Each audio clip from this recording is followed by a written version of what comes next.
Riflettori puntati da parte di Giuseppe Di Rosa nei confronti del Comune di Agrigento e delle delibere di giunta. Si parla di riduzione di Tari, ma questo comporta diversi problemi.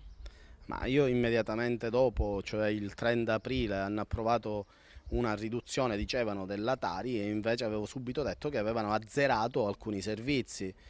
Dopo circa 40 giorni sono resi conto anche i sindacati, portando a conoscenza di tutti che quella manovra che era stata effettuata era solo l'azzeramento di alcuni servizi e di conseguenza il paventato licenziamento di 23 unità di operatori ecologici. Cosa succede? Che il comune nel frattempo dice di aver risparmiato il 2% della tariffa Tari e il 30 maggio con una delibera di giunta consegna a 10 unità della GESA un servizio che dovrebbero svolgere gli impiegati comunali. D'accordo che gli impiegati GESA possono avere la professionalità, ma ne basterebbero meno per poter dare una mano ai nostri impiegati e instradarli su quello che sarà il loro nuovo lavoro.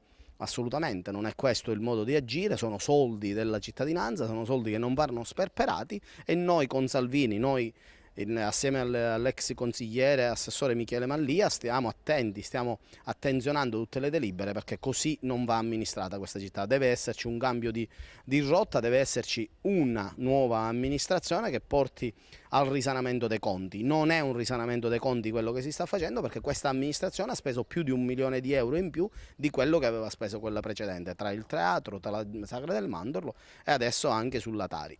Il cittadino continua a essere vessato da queste tasse e nessuno fa nulla. Io dico, il Consiglio Comunale si svegli, il Presidente del Consiglio Comunale dia una sterzata e inizino a fare quello per cui sono stati votati.